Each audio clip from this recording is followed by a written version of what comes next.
एक निराकारी होने का मतलब ही इस निरंकार को हर पल जीना है, इस निरंकार से एकमिक रहना है। और जो वाकई ही एक निरंकारी बनेंगे इस तरह, वो किसी भी माया रूप के बंधन में नहीं है, वो किसी भी दिखावे के बंधन में नहीं है, वो किसी भरम भुलोकों के बंधन में नहीं है। सिर्फ और सिर्फ ये असली पहचान है कि इस दातार के साथ सही कारण से जुड़े हैं, इसलिए नहीं कि जीवन में कुछ अच्छा होगा या भय से जुड़ना कि कुछ तकलीफ नहीं होगी अगर हम नित प्रति संगत आएंगे, नित प्रति सेवा की पर्चियाँ काटेंगे। फिर तो अपने आप को ही अगर भाव ठीक नहीं होगा तो जाने अनजाने में हम खुद को फिर से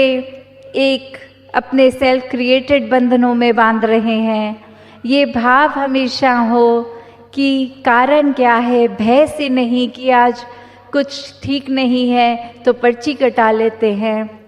बात वो कि एक दातार हाजिर नाजिर है, हर समय जीवन में सब कुछ ही अच्छा है, चाहे अभी हमें लग रहा है उसमें अच्छा है या नहीं,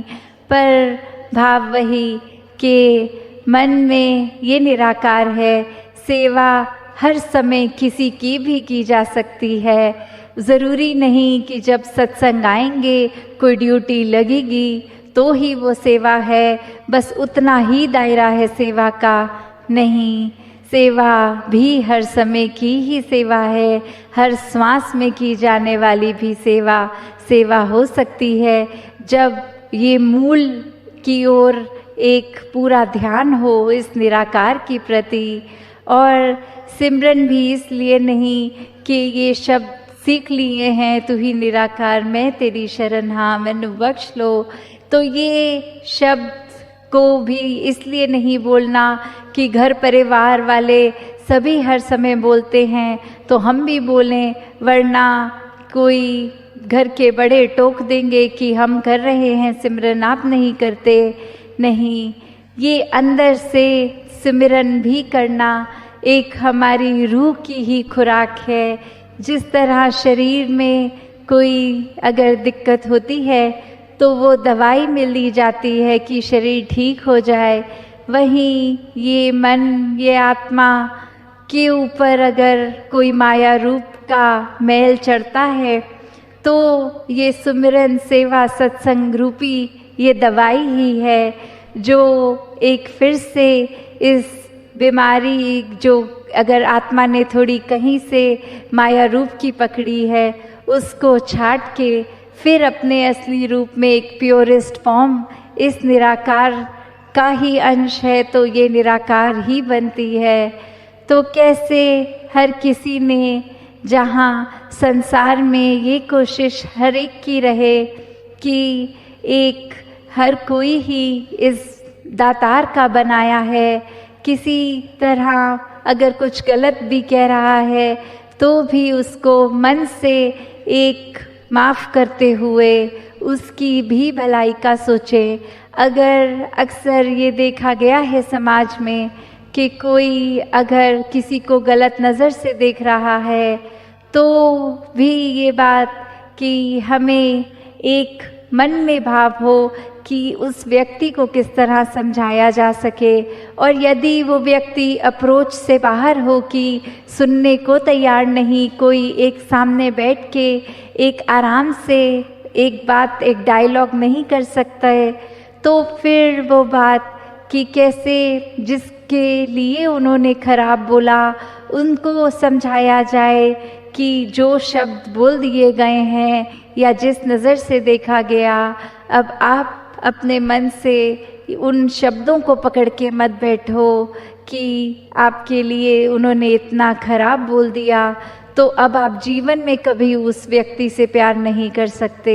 वो धीरे धीरे उनकी बात आपको भी अपने मन से एक समाप्त करनी होगी, क्योंकि ये इसका वो बात का मतलब ये नहीं कि आगे से वो पहला व्यक्ति फिर अगले दिन कुछ कड़वा नहीं बोलेगा, फिर अगले दिन खराब नहीं बोलेगा, पर ये इसलिए कि हम ही अगर अपने मन में दूसरों के प्रति एक खराब बातों को ही जगह देते रहेंगे तो अंदर से हम ही कहीं ना कहीं परेशान होंगे, स्वभाव में चिड़चिड़पन आ जाता है। कैसे फिर एक धीरे धीरे स्वाभाविक जो एक मुस्कुराहट चेहरे पे होती है वो फीकी पड़ जाती है।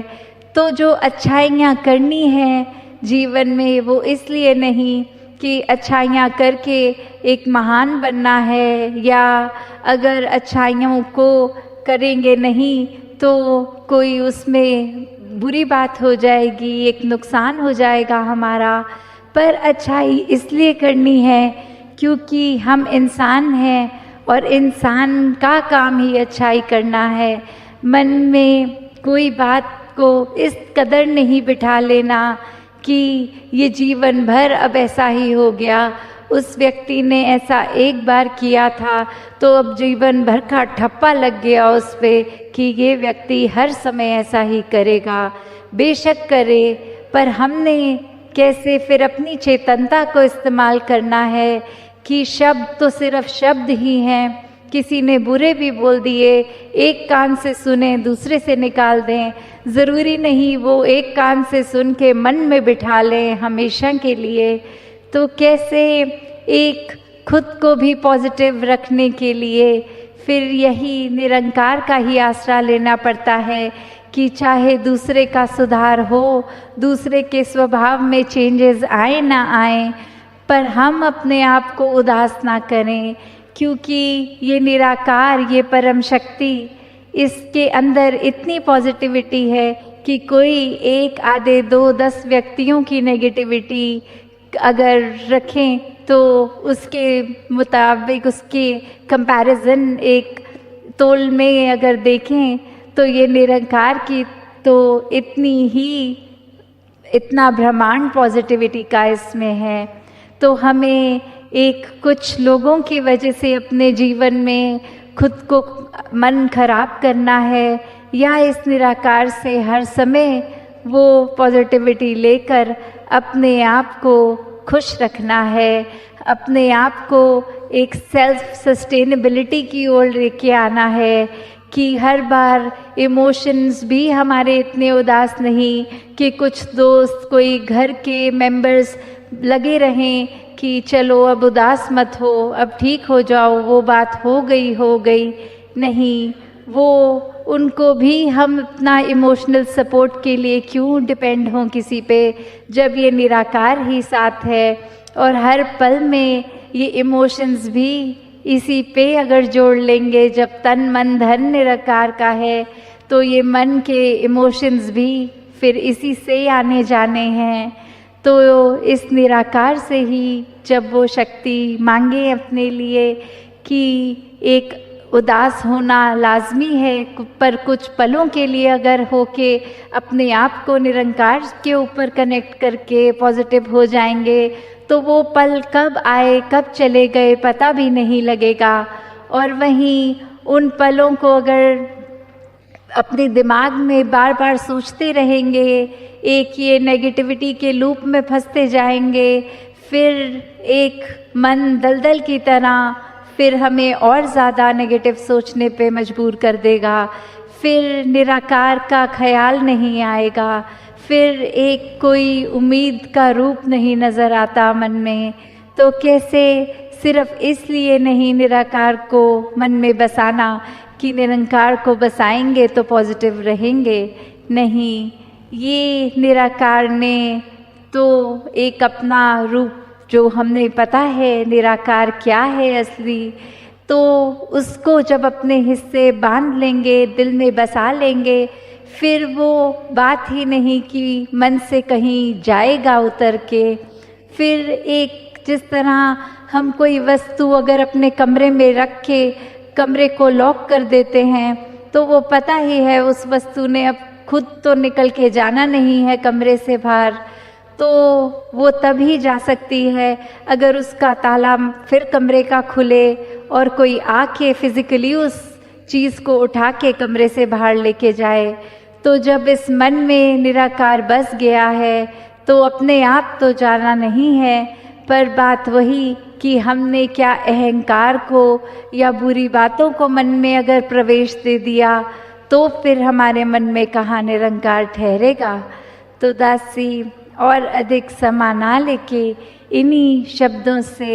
आपसे इजाज़त चाहेगी साथ संगत जी। धन्यवाद जी।